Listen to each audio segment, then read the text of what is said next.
Greetings, dear people of God at Trinity. Thank you for joining me for this week's reflection.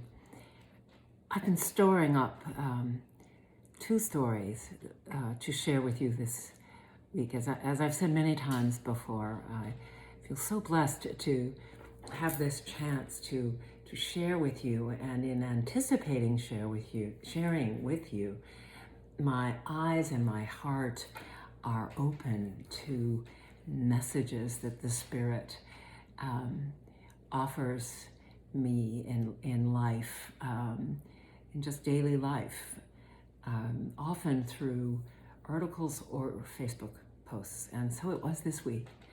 And I want to share these two stories.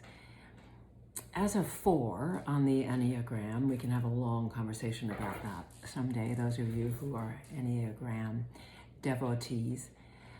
I can tend to see things with the glass half empty. And it is an intention that I have to change that perspective, to savor life and appreciate what is instead of what might have been. So I think that's one of the reasons why this story struck me, and I'll share it with you. Facebook post, it was a photograph, so I don't know who wrote it. I don't know where it came from, except I know it was through grace. Sometimes I just want it to stop. Talk of COVID, protests, looting, and brutality. I lose my way, become convinced that this new normal is real life. But then I meet an 87-year-old who talks of living through polio, diphtheria, Vietnam protests, and yet is still enchanted with life. He seemed surprised when I said that 2020 must be especially challenging for him. No, he said slowly, looking me straight in the eyes, I learned a long time ago to not see the world through the printed headlines. I see the world through the people that surround me.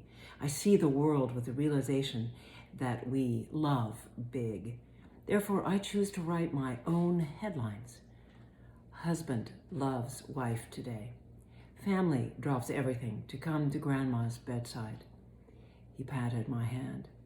Old man makes new friend.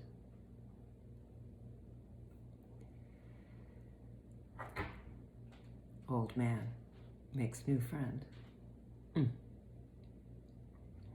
There's a story about a little girl named Jillian who is a challenge in the classroom. She cannot sit still. No matter what her teachers do, they can't keep her attention longer than for a very short period of time.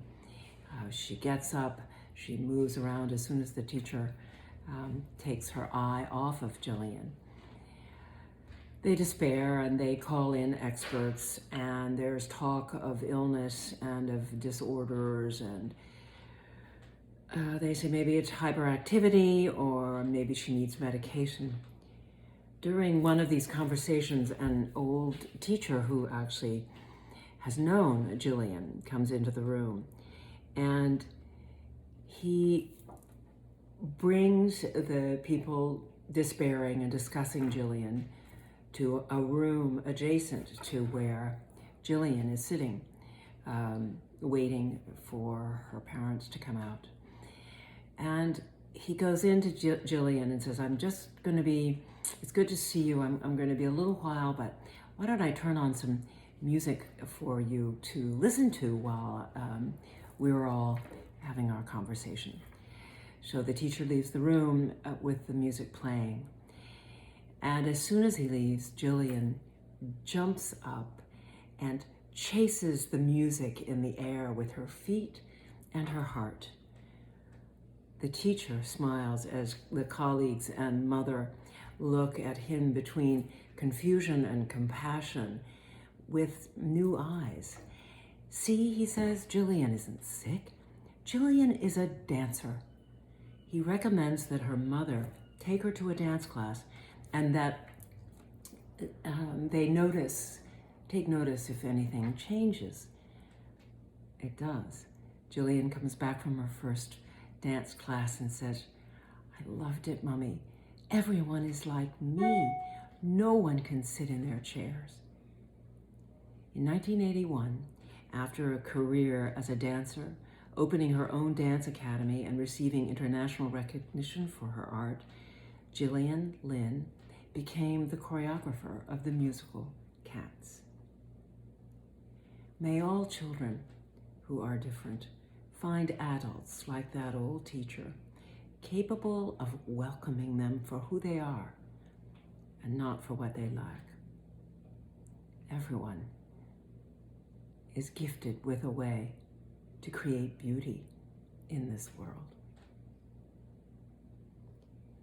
May each one of you believe that you are created